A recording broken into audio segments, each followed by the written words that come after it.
Hey, Carol. I know you already finished with work, but could you send over that research report we completed yesterday? But if you've already left the office, don't bother. It can wait till tomorrow. Hi, Mr. Briggs. I'm still sitting at my desk, so I'll see that file right away. No problem. Oh yeah? Great. I'd really appreciate it. Don't worry about it, it's part of my job. You should head home early whenever you can. You've been staying way too late recently. Isn't your wife expecting a child pretty soon?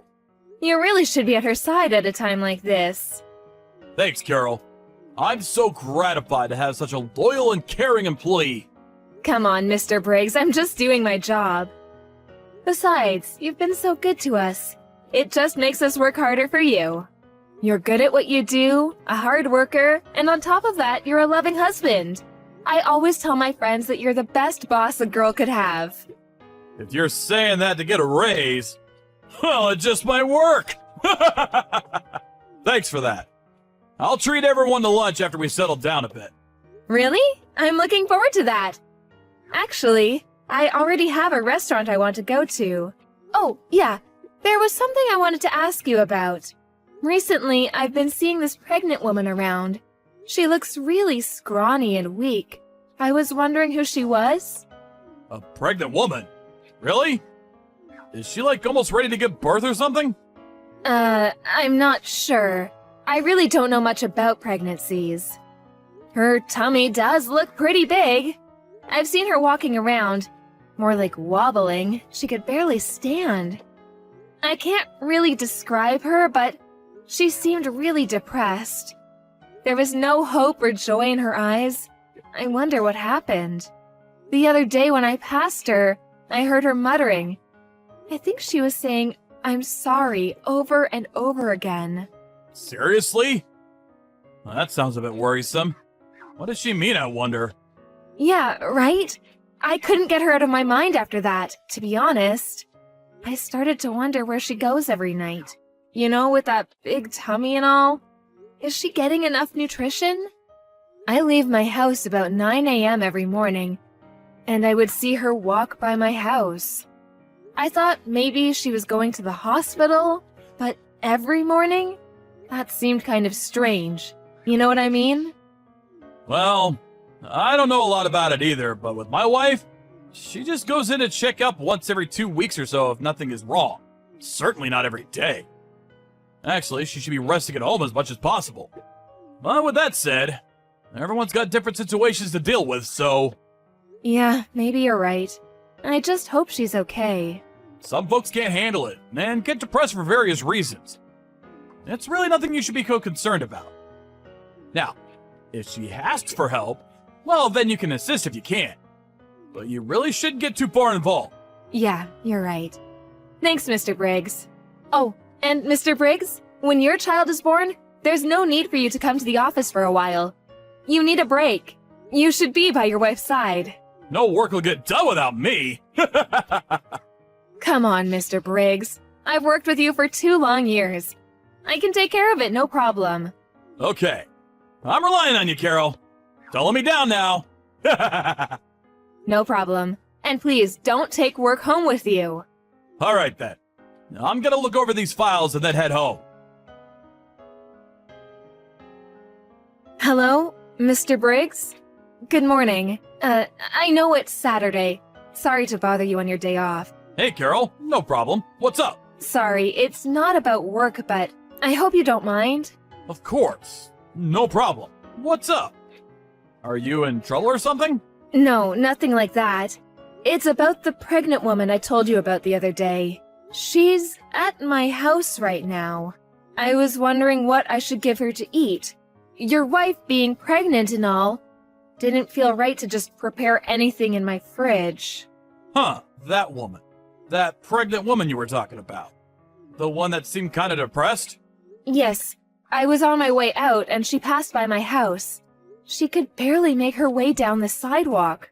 She looked so tired and weak, I just couldn't look the other way. I don't have much at home. An apple is okay, right? I read somewhere that coffee is a no-no. Caffeine in it, I guess. I was wondering what kind of drink to serve her. Tea, maybe? I think my wife was drinking some kind of herb tea. I do have some caffeine-free cinnamon tea. I suppose I shouldn't serve her anything cold. What am I supposed to do? She's still crying, so it's kind of hard to ask her what she wants. I'm really sorry to bother about this. Hey, Carol, are you okay? I mean, she's a stranger after all. You really don't have to go out of your way. I'm fine, sorry to worry you. She's relaxed now and starting to explain things to me. The tea will probably help. Thanks for the advice. It seems things are not going well at home. Apparently her husband is abusing her. Although she's going to give birth soon, her husband is making her take care of his bedridden mom. She says she wants to stay home and relax, but her husband chases her out. That's so awful, don't you think so? Yeah, that's terrible. She says her husband doesn't give her any money and still makes her travel by bus to her mother-in-law's house, and she has to take care of her all day. I mean, like a nurse or something. That's really hard work. I can't believe her husband. What a monster. Yeah, sure is. And what else did she say? She says he locks her in her room when he's in a bad mood. She also said he wouldn't give her food sometimes. No wonder she's so skinny. She needs to eat, for the child's sake. He's always yelling at her for the smallest things, but he never hits her, it seems. She's emotional, totally drained. You can just see it in her eyes. What a monster her husband is. This can't be ignored. I have to do something. Maybe I should call the police and get their advice on what to do? There must be something. I mean, it's criminal, isn't it? Carol? Maybe you should relax and think clearly about this. Yeah, right. Even if you call the police, what good would that do? In the long run, it may even make things worse. And we have to ask her what she wants to do. It's her husband, after all. We're complete strangers. Should we really butt in where we have no business? I'm sure there's some consultation service run by the city that handles these sort of problems. Must be hard for this pregnant woman to get around. Tell you what, I'll take my car and pick her up, and then we can decide whether she wants to go home or check out one of these consultation services. I'll check around. Just leave the rest to me. But, Mr. Briggs, I couldn't let you do that. You have a pregnant wife at home yourself. Besides, it's a Saturday, your day off. I'll take care of it. Don't worry about it. That's exactly why it would be best that I take care of things. You're not even sure what she should eat or drink. Leave it to me. And what's more, you don't have a driver's license. Yeah, you're right about that. Boy, I call you for advice and you end up taking care of it all. I really didn't mean to put you through all this trouble. Don't worry about it. Although it's a private matter, you're still part of my team. Like I said, no worries.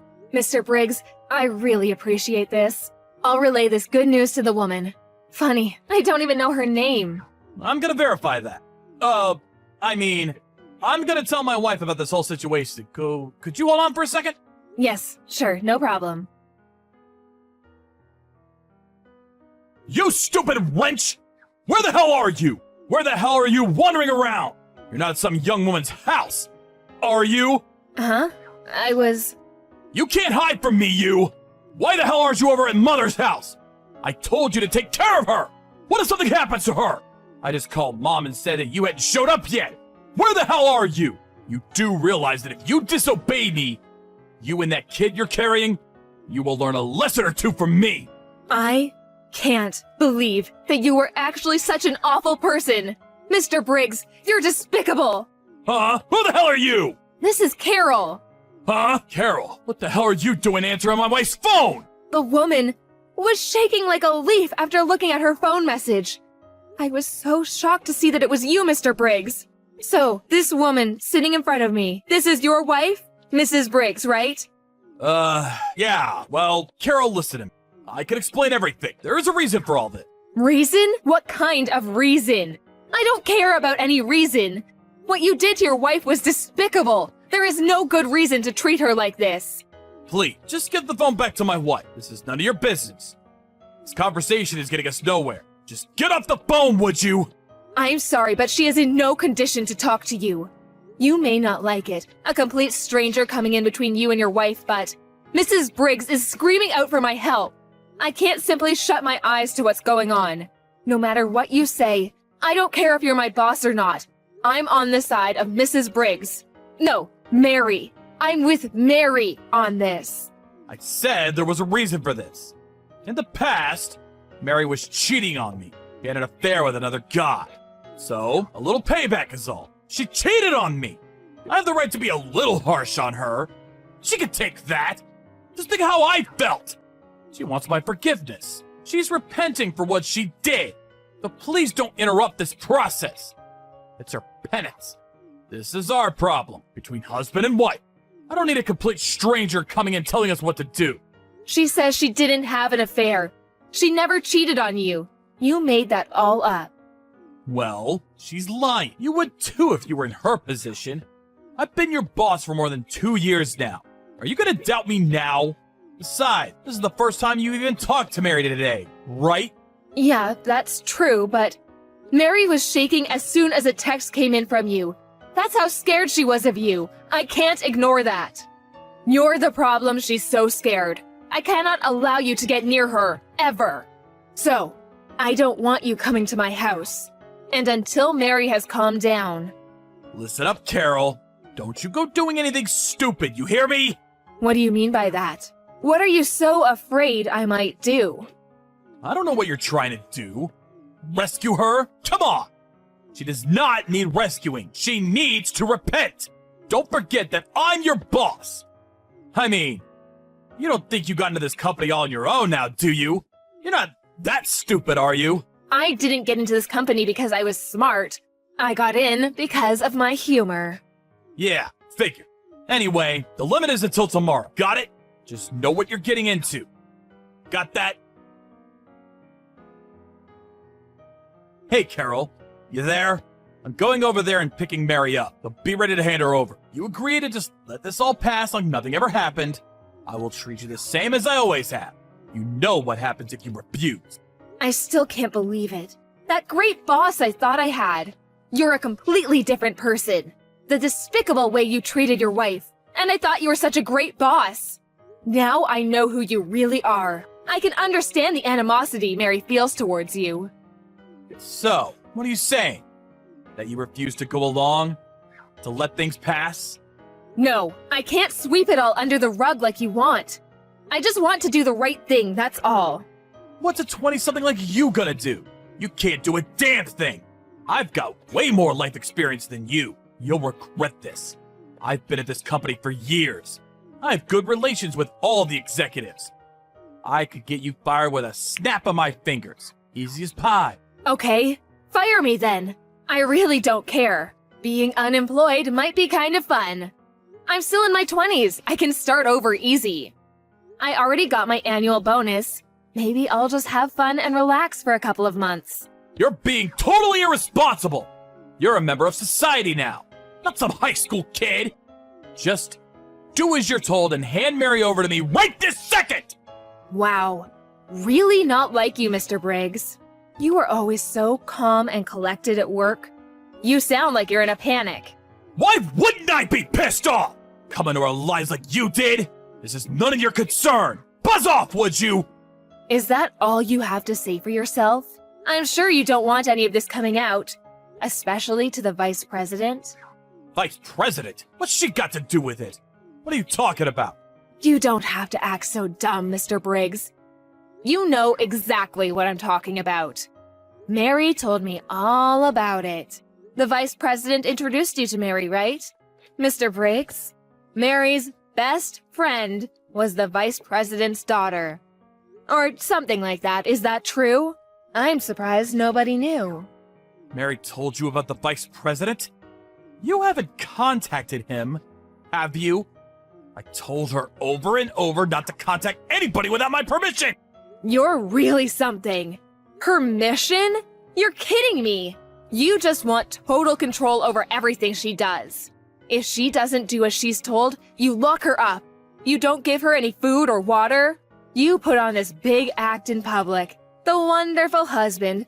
The family man. You're pathetic. She was crying last night as she told me the whole story. She was never happy being with you, not for a minute. How could you treat a woman like that? You have zero respect for women. Well, she should be overjoyed to be married to an up-and-coming guy like me. I'm gonna get far in this company. Maybe even president someday. You have no idea about me or my life! Yeah, I have no idea, that's for sure. To be honest, I don't want to know. I will never forgive you for this. You hear me? You contact the vice president about this, you'll regret it. I'll make sure of that! Are you threatening me? Oh my god. I better get some advice from the police. Oh yeah, I know you're sweating bullets just about now, but I already told the vice president the whole story. And as for Mary, she is no longer at my place. She's at the vice president's residence, resting. She's safe there. Huh? You did what? You already told? Yeah, why wouldn't I use the ace up my sleeve? I'm not super smart, but I got my work done very quickly. You always praised me for that, Mr. Briggs, don't you remember? Are you out of your mind? You just ruined my life, my career! Why'd you go and blab to the vice president? All you had to do was drop it. Things would have gone on as usual. What the hell are you talking about? You treated Mary like crap. You ruined her life. What? Are you the victim here? My god, you're loathsome. Just because I'm in my 20s, don't treat me like a child. I may not have years of experience like you, but maybe my weakness is my strength. After that conversation, Mr. Briggs was called to the vice president's office. There, he was forced to agree to a divorce and to pay compensation for the years of cruelty that he bestowed on poor Mary. I'm not sure where the story got out, but when I got to the office in the morning, all everyone was talking about was this incident with Mr. Briggs and his wife. I'm not sure of the details, but I heard he was forced to resign from the company. The compensation to his wife and child amounted to quite a sum, and he apparently sold his house to pay it off. Last I heard, he was living with his mother, taking care of her. Mary said that her mother-in-law was senile, and taking care of her was quite a chore. But I'm sure Mr. Briggs will have no trouble looking after her. After all, Mary, who was pregnant at the time, did it every day. The other day, when I was strolling through a nearby park, I spotted this thin and haggard old man sitting on a park bench. I'm pretty sure it was Mr. Briggs. When he was working at the office, he was this handsome, middle-aged man, but now he looked pretty run down and hollow-cheeked. Nothing like the energetic boss I once knew. Maybe taking care of his mother and unable to find a decent job finally took its toll. As for Mary, she gave birth to a beautiful, healthy boy, and is currently bringing her son up at her parents' place as a single mom. Once she was able to place him in nursery school, our vice president introduced her to a job at a client company. Just watching Mary and her son enjoying life makes me so happy. Sure, it was certainly a shock to learn the truth about my boss, who I respected. I'm glad she reached out to me that time. If she hadn't, she might still be stuck in that dire predicament to this day. I'm pretty sure nobody will reach out to rescue Mr. Briggs from his current predicament.